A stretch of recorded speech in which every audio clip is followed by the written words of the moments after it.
MSc paper 4 का second unit का topic है ये ट्रांसजेनिक प्लांट।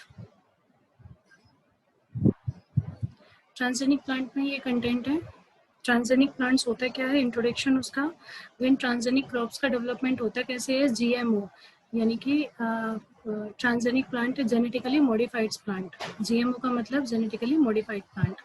और जब जेनेटिकली मॉडिफाइड प्लांट का हम डेवलपमेंट करेंगे तो उसके रिगार्डिंग उसमें basically there are 5 steps like that: nucleic acid extraction, then gene का क्लोनिंग करना, देन जीन को डिजाइन करना और उसका पैकेजिंग करना, देन ट्रांसफॉर्मेशन जीन का, and then back cross breeding.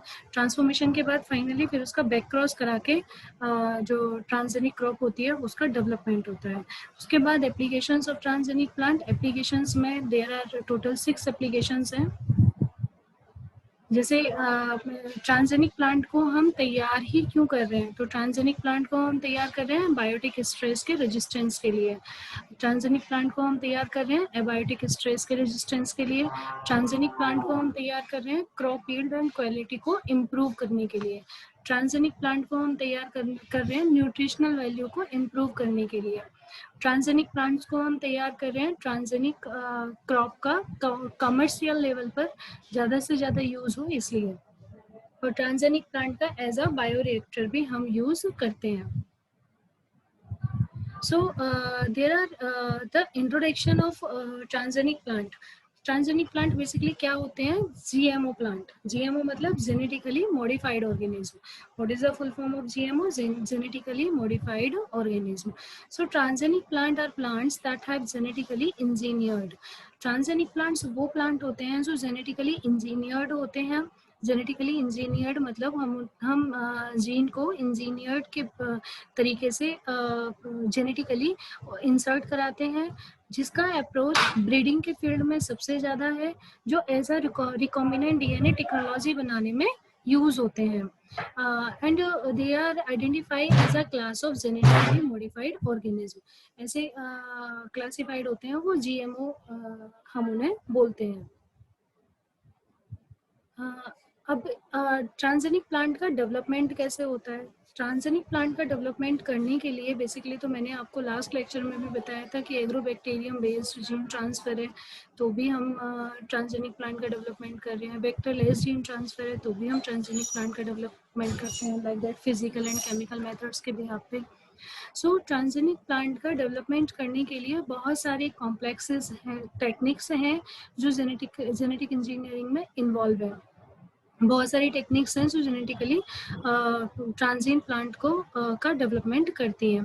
It's basic principle are responsible simple. Basic principle उसका simple होना चाहिए। It is however very important to know biochemical and physiological mechanism of action. अगर हमें किसी भी plant के अंदर ट्रांसजेनिकली मॉडिफिकेशन करना है तो हमें इस चीज़ का ध्यान रखना है कि उसका ट्रांसजेनिक प्लांट का डेवलपमेंट करने के लिए हमें बेसिकली प्लांट की फिजियोलॉजिकल और बायोकेमिकल मैकेनिज्म ऑफ एक्शन का पता होना चाहिए।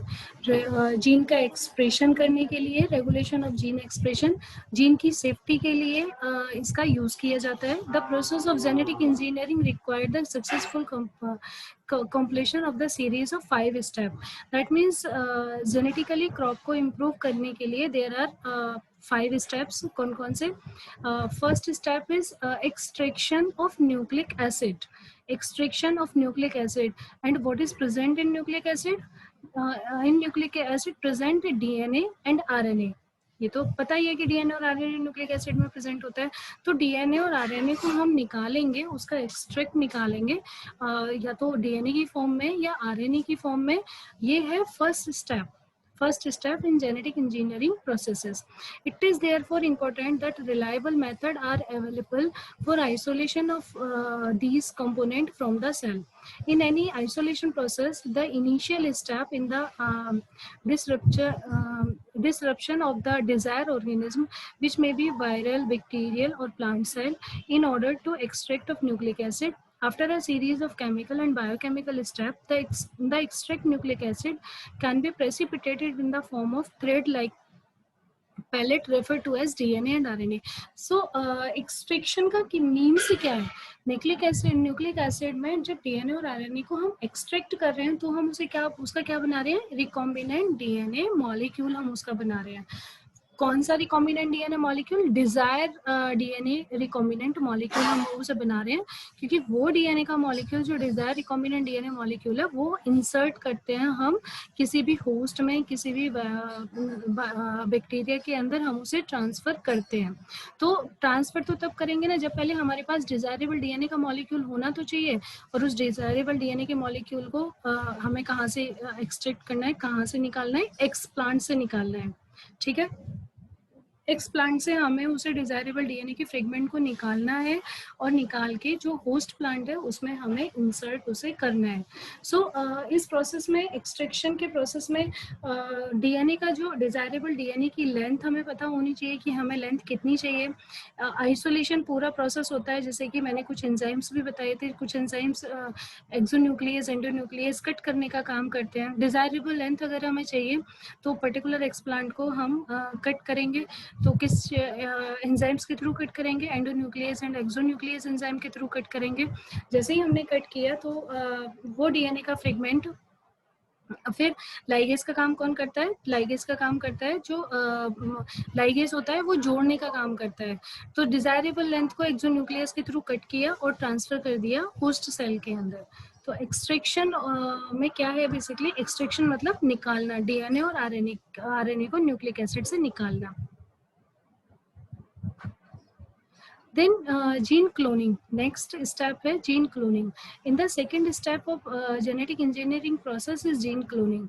ये second step है gene cloning का, जिसमें जो DNA का extraction होता है, जितने भी DNA की form होती है उसमें desirable extract present होता है। ठीक है, जब हम जीन क्लोनिंग करते हैं तो जो डिजायर जीन है उसे डीएनए से जो हमने एक्सट्रैक्ट निकाला है डीएनए का, उस डीएनए के एक्सट्रैक्ट से हम उसे आइसोलेट करते हैं, which is mass produced in a host cell, और उसे कहाँ ट्रांसफर करते हैं? होस्ट सेल के अंदर ट्रांसफर करते हैं। Make 1000 of copy of the desire gene. कितना 1000 से ज्यादा कॉपीज बनती है, किसके थ्रू बनती है कॉपीज? ज्यादा से ज्यादा कॉम्प्लीमेंट डीएनए के थ्रू बनती है, सीडीएनए लाइब्रेरी जहाँ पे हम उसे स्टोर करके रखते हैं। There are basically 4 stage in cloning experiment involving generation of DNA fragment, joining to a vector, propagation in a host cell and selection of the required sequencing।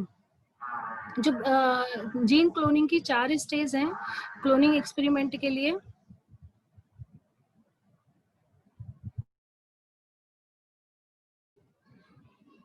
So extraction करने के बाद सेकेंड स्टेप होता है gene cloning का। Gene cloning में that means gene cloning में हमें DNA को रिजर्व करके रखना है, उस जीन की का क्लोनिंग करना है। नंबर ऑफ जीन की कॉपीज, नंबर ऑफ ज़्यादा बनानी है, नंबर ऑफ जीन क्लोनिंग ज़्यादा से ज़्यादा होना चाहिए। उस एक्सट्रैक्ट को जीन क्लोनिंग में कन्वर्ट करना है, दैट मीन्स डिजायरेबल जीन को एक्सट्रैक्ट कॉपी में कन्वर्ट करना है। देर आर यहाँ पे 4 स्टेप हैं जीन क्लोनिंग के, जो कि डीएनए के फ्रेगमेंट को के जनरेशन में इन्वॉल्व होते हैं।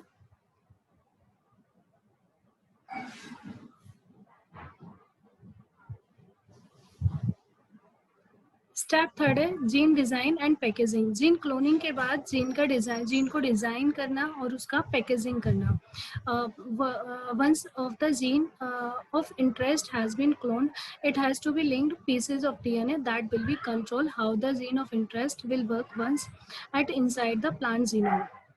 दैट मीन्स उस जीन को ऐसे डिजाइन किया जाता है, उसका पैकेजिंग ऐसे किया जाता है कि वो जो हमने जो हमारा इंटरेस्टिंग वर्क हम परफॉर्म करना चाह रहे हैं वो इंटरेस्टिंग वर्क कंप्लीट हो सके। ठीक है, सो जो डीएनए के पीसेस होते हैं will switch on promoter end of the expression of gene inserted. Gene designing and packaging is done by replacing of existing promoter which is new one incorporated in selective marker gene। Basically क्या होता है, gene packaging या design को जो already पहला gene present है उसे new gene के साथ उसे रिप्लेस कर दिया जाता है। Promoter allow different expression of gene.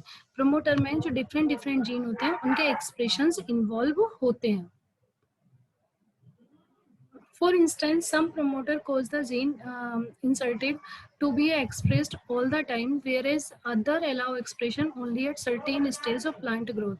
Sometime ऐसा होता है कि जो कुछ promoters हमने जो जीन के क्लोनिंग या जीन के पैकेजिंग में हेल्प कर रहे हैं, वो प्रमोटर हम जैसे ही इंसर्ट करते हैं तो ज़्यादा से ज़्यादा प्रमोटर एक्सप्रेस हो जाते हैं. समटाइम ऐसा होता है कि कुछ ही स्टेज पर प्लांट की एक लिमिटेड ग्रोथ होती है. In certain plant tissues or in response to external environmental signal, the amount of gene product is expressed to only control by the promoter. So that जब जीन का जो expression है उसे control करने के लिए हमने प्रमोटर डाले हैं, तो वो प्रमोटर कंट्रोल करते हैं जीन के एक्सप्रेशन को. कुछ प्रमोटर्स बहुत ज़्यादा वीक होते हैं, कुछ प्रमोटर्स बहुत ज़्यादा स्ट्रॉन्ग होते हैं. जीन को कंट्रोल करना एक एडवांटेज है.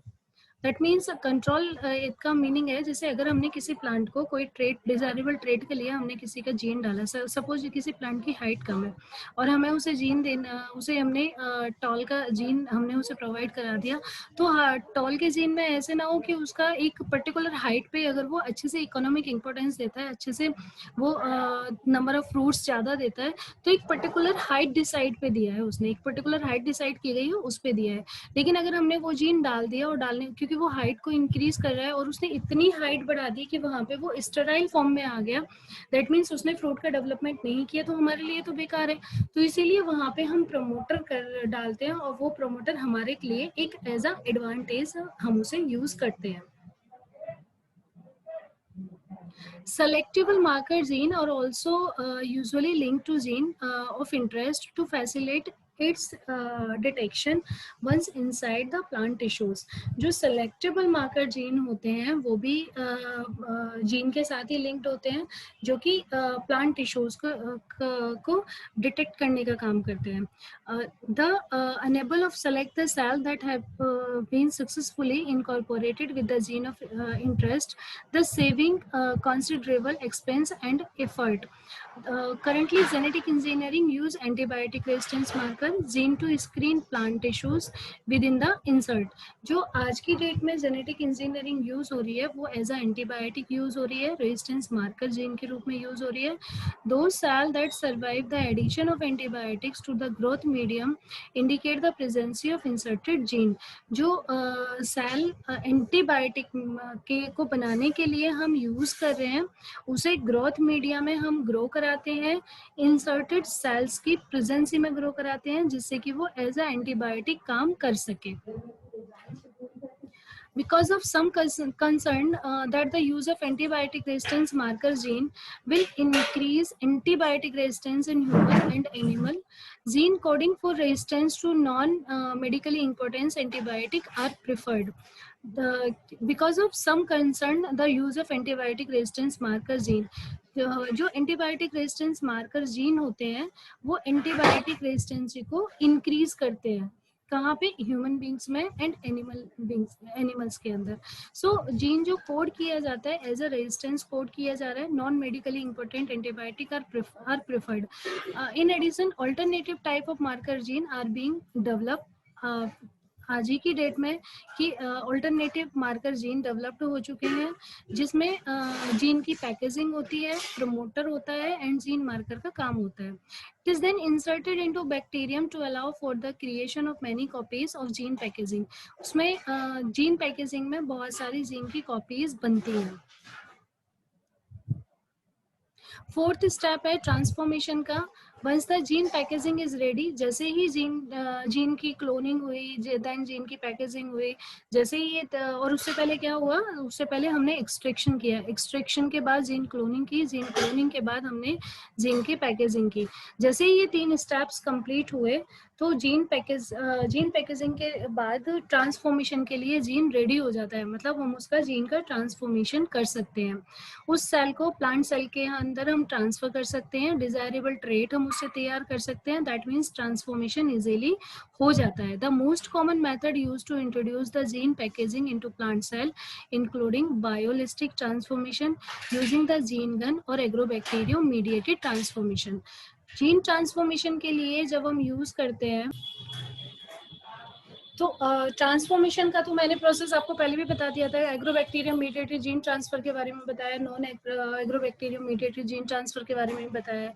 तो वो पार्टिकल बम्बार्डमेंट है एंड इलेक्ट्रोपोरेशन है, ये सभी method as a gene transfer use होते हैं। तो ट्रांसफॉर्मेशन के स्टेप्स में वो टेक्निक्स, वो physical and chemicals and vectors mediated techniques जो होती हैं जीन ट्रांसफॉर्मेशन में काम करती हैं। उनके अंदर ये एबिलिटी होती है कि वहाँ पे वो जीन को लेके जाती हैं और उस जीन को पर्टिकुलर साइट पे ले जाकर ड्रॉप करती हैं, जिसमें कि वहाँ वो जीन इजीली सर्वाइव कर पाता है। If the introduced gene is functional, the gene product is synthesized, then the plant is said to be transformed.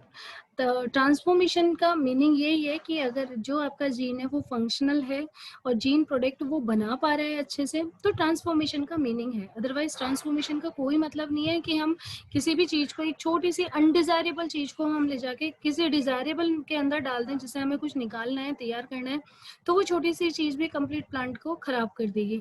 इसलिए ट्रांसफॉर्मेशन के लिए हमें जो भी हम डीएनए सेलेक्ट करना चाह रहे हैं उसका वो प्रोडक्ट एक फंक्शनल होना चाहिए, उसके अंदर ये कैपेबिलिटी होनी चाहिए कि ये अपने आप को रीजनरेट कर सके, तभी हमें उसका यूजफुल यूज करना चाहिए।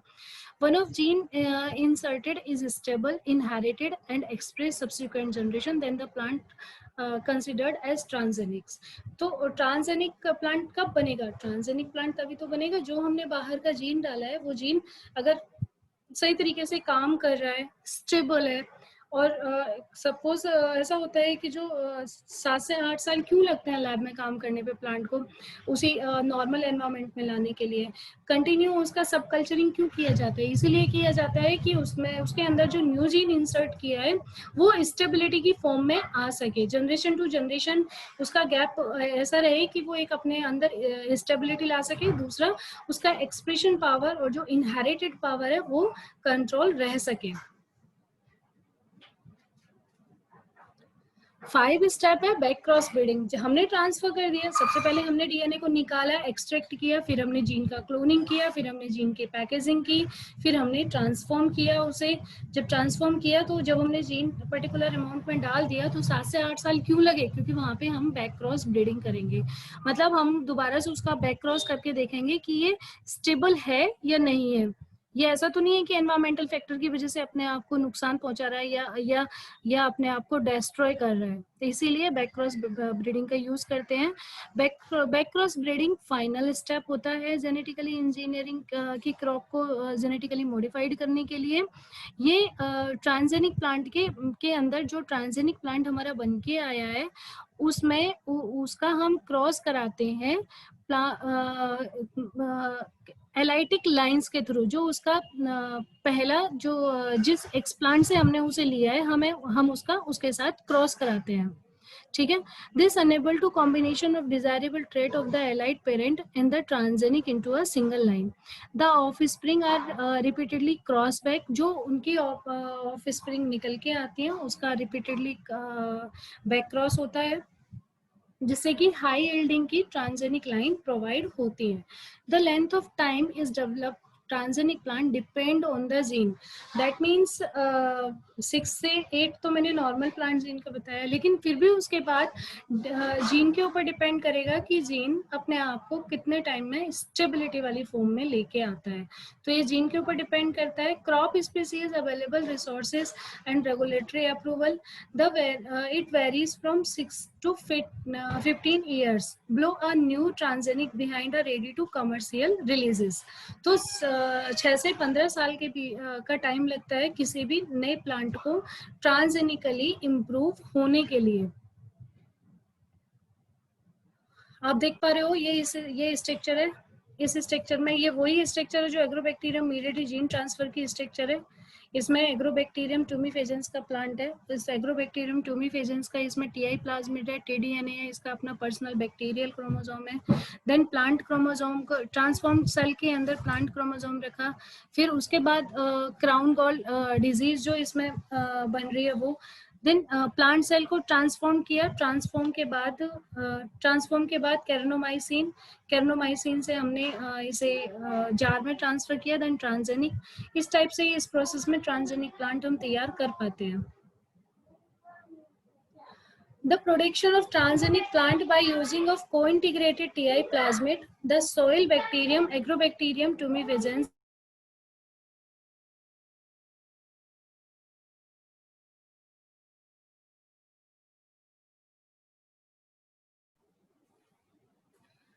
ये TDNA agrobacterium mediated gene transfer का ही है। ये मैं इसे यहाँ पे ज़्यादा डिस्क्राइब नहीं करूँगी, क्योंकि मैंने ये लास्ट वाली स्लाइड में आपको बता दिया था एग्रोबैक्टीरियम ट्यूमिफेजेंस के थ्रू। स्टेप्स के बाद आता है लास्ट एप्लीकेशंस। ट्रांसजेनिक प्लांट्स की क्या क्या एप्लीकेशंस हैं? टोटल ट्रांसजेनिक प्लांट की 6 एप्लीकेशंस हैं, जैसे कि बायोटिक स्ट्रेस के लिए रेजिस्टेंसी पावर शो करता है, एबायोटिक स्ट्रेस के लिए रेजिस्टेंसी पावर शो करता है, and crop yield and quality को इम्प्रूव करने के लिए ट्रांसजेनिक प्लांट का यूज किया जाता है। न्यूट्रिशनल को इम्प्रूव करने के लिए ट्रांसजेनिक प्लांट का यूज किया जाता है, एंड कॉमर्शियल लेवल पर ट्रांसजेनिक प्लांट को उगाने के लिए इसका यूज किया जाता है, और ट्रांसजेनिक प्लांट को एज अ बायोरिएक्टर भी यूज किया जाता है। सबसे पहले हमारा बायोटिक स्ट्रेस है, ठीक है। बायोटिक स्ट्रेस में genetic engineering of plant has led to development of crop with increased resistance to biotic stress, which is described in 3 major categories. Biotic stress को 3 major categories में divide किया गया। कौन कौन सा? insect resistance, virus resistance and fungal and bacterial resistance. Insect, virus, fungal and bacterial disease resistance.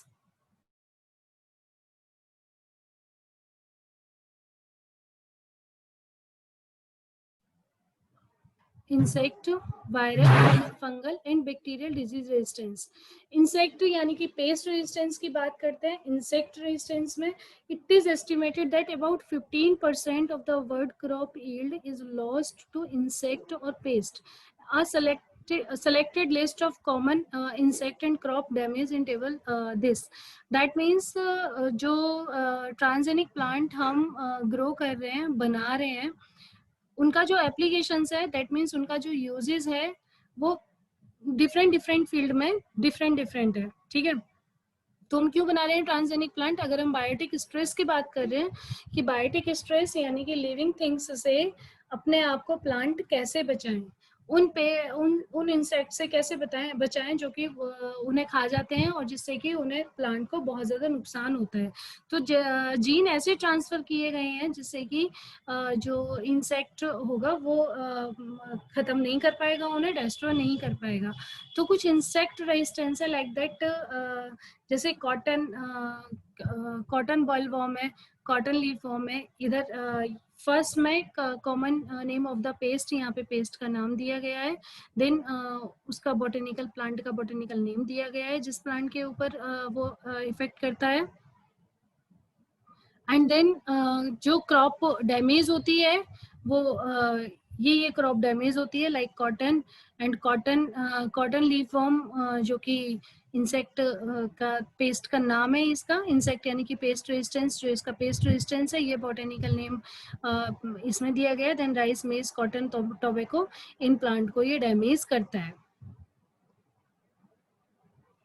जो damage crop का damage होता है मेनली इंसेक्ट के लार्वा के थ्रू होता है, ठीक है। इंसेक्ट के लार्वा, जब इंसेक्ट का लार्वा वहाँ पे रिमूव किया जाता है, तो जब इंसेक्ट अपने लार्वा को रिमूव करता है तो क्रॉप डैमेज होती है। उसके कुछ वहाँ पे अडल्ट इंसेक्ट प्रेजेंट हो जाते हैं। जैसे ही लार्वा ड्रॉप होगा, ड्रॉप होने के बाद वो ग्रो करेगा तो अडल्ट इंसेक्ट में कन्वर्ट हो जाएगा। The majority of the insect that damage crop belong to the following orders. कुछ ऑर्डर्स हैं जिसके ऊपर मतलब जैसे कुछ नेम है इंसेक्ट के, जिससे कि जो क्रॉप होती है वो डैमेज होती है। लाइक दैट बॉलवॉर्म, जिसका लेपिडोप्टेरा है उसका नाम। जैसे बीटल्स में कोलियोप्टेरा। ग्रास ऑपर्स, जिसे ऑर्थोपेट्रा यानी कि टिड्डा भी बोलते हैं। एफिड यानी कि होमोपेटेरा। Scientists have been looking the alternate method for pest control of the following reasons. Scientist ने जो alternate मेथड दिया है पेस्ट कंट्रोल का, वो यानी कि लिमिटेशंस क्या है पेस्टिसाइड के यूज की. Till some time ago chemical pesticide are the only mean of pest control. Pest chemicals का यूज केवल पेस्ट और कंट्रोल करने के लिए किया गया. About 90% of the pesticide spray is washed away from the plant surface and accumulate in the soil. It is difficult to deliver pesticide to vulnerable part of the plant such as root, stem and fruit. तो basically क्या होता है, spray तो कर देते हैं लेकिन spray में भी जो कुछ इंपॉर्टेंट पार्ट होते हैं प्लांट के, जैसे कि रूट, स्टेम एंड फ्रूट, वहां तक ये पेस्टिसाइड डिलीवर नहीं हो पाता. तो ऐसे केस में क्या किया जाता है, chemical pesticide are not affected damage in the soil causing environmental pollution. Because of क्या करता है, लिमिटेशंस ये हैं कि ये पेस्टिसाइड डिग्रेडेटेड नहीं करता सॉइल को. तो जब सॉइल में डिग्रेडेटेड नहीं होगा तो एनवायरमेंटल पॉल्यूशन कॉज करता है. Pesticide in general are toxic to non target organism, particular animal and human. Pesticide toxic होता है नॉन टारगेट ऑर्गेनिज्म में, पर्टिकुलर ह्यूमन और एनिमल्स के लिए हानिकारक होता है. It is fortunate that scientist have been able to discover new biotechnology alternative of chemical pesticide, thereby providing insect resistant to crop plant. Transgenic plant with insect resistant transgens have been developed.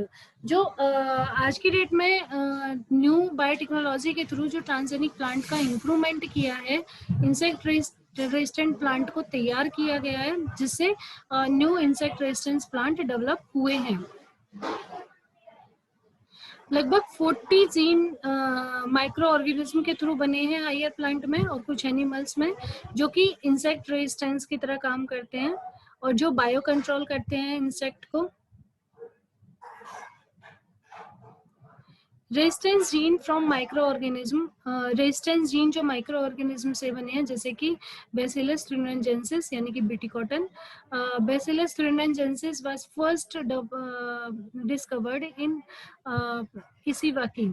इसिवाकी के through इसे discover किया गया था 1901 में. Although it is commercial importance was ignore until 1951. हालांकि जो इनके खुद की, इन्होंने जो जब इसे डिस्कवर किया था तो 1951 तक इनकी बातों पर कोई ध्यान नहीं दिया गया. Thuringiensis is a gram negative soil bacterium. Gram negative soil bacterium है ये. This bacteria produce a parasporal crystalline proteinous toxin. क्या प्रोड्यूस करता है, parasporal crystalline proteinaceous toxin produce करता है. विच इंसेक्टिसाइडल एक्टिविटी, जिसके पास इंसेक्टिसाइडल एक्टिविटीज प्रेजेंट होती हैं.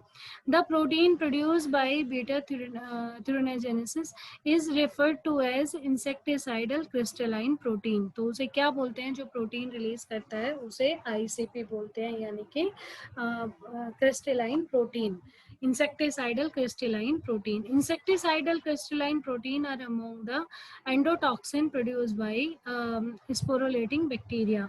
ये वो प्रोटीन एंडोटॉक्सिन है जो बैक्टीरिया से निकलती है, and were originally classified as lambda exotoxin.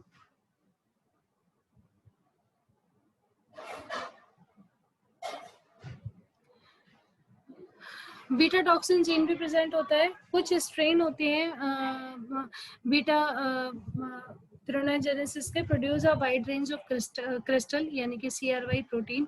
कुछ CRY प्रोटीन्स भी प्रेजेंट होती हैं जो आइडेंटिफाई की गई हैं. Further the structure of cry gene and in their corresponding toxin produce have been characterized. The cry gene are classified into large number of distinct family. Cry 1 से लेकर क्राई 40 तक कुछ जीन इसमें आइडेंटिफाई किए गए हैं. जो इनका आइडेंटिफिकेशन किया गया है वो साइज और सीक्वेंस की सिमिलरिटीज के ऊपर आइडेंटिफिकेशन इनका किया गया है बीटा टॉक्सिन जीन का. एंड और प्रत्येक फैमिली में सब फैमिली इंक्लूडेड है, तो टोटल फैमिली जो है जीन की बीटा टॉक्सिन प्रोड्यूस करती है, यानी कि क्राई प्रोटीन, और मोर देन 100 प्रोड्यूस करती है, ठीक है। There is difference in the structure of different cry protein, structure में डिफरेंसेस है, सर्टेन सीक्वेंस, कुछ सिमिलैरिटीज हैं। मॉलिक्यूलर वेट क्राई प्रोटीन का आइदर लार्ज हो सकता है, यानी कि अप्रोक्सीमेटली 130 किलो डाल्टन हो सकता है, स्मॉल हो सकता है तो 70 किलो डाल्टन तक हो सकता है। Despite the differences in the cry protein, they share a common active role core of the 3 domain। इन सभी में एक कॉमन चीज होती है कि इनके पास एक्टिव कोर होता है 3 डोमेन का। क्राई प्रोटीन काम कैसे करती है? ज्यादातर बीटी टॉक्सिन यानी कि क्राई प्रोटीन एक्टिव रहती है लेपिडोप्टेरिन लार्वा के लिए। ज्यादातर ये प्रोटीन एक्टिव रहती है लेपिडोप्टेरिन लार्वा के लिए, which some of them are specific against dipteran and coleopteran insect. कुछ जो एक्टिवेट रहती है डिप्टेरिन और कोलेप्टेरिन लार्वा के लिए भी के अगेंस्ट भी एक्टिवेट रहती है। Protoxin of cry one toxin group has B molecular mass 130 kilo Dalton. जो क्राई प्रोटीन का क्राई वन प्रोटीन का जो मॉलिक्यूलर मास होता है 130 किलो डाल्टन तक होता है। when the perisporal crystal is integrated by the target insect, the toxin get activated within the gut by combination of alkaline pH and proteolytic enzyme।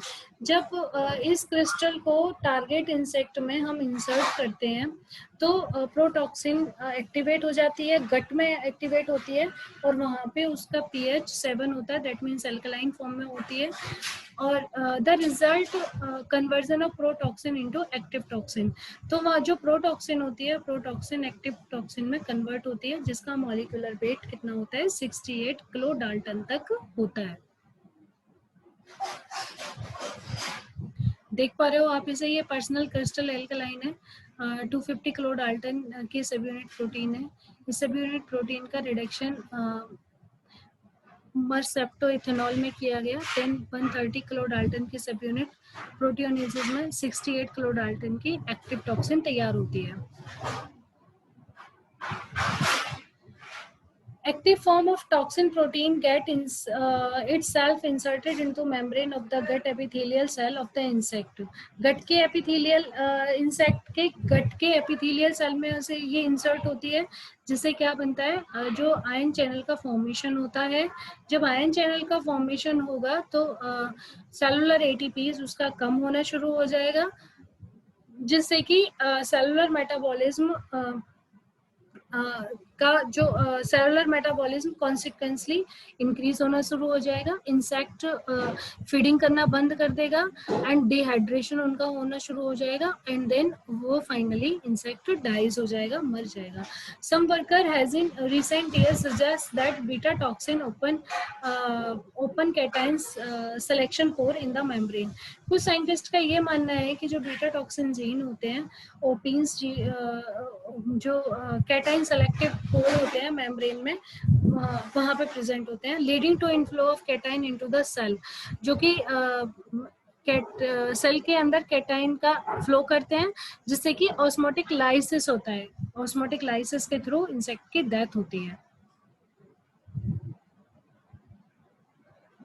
Beta toxin humans और animals के लिए toxic नहीं होती।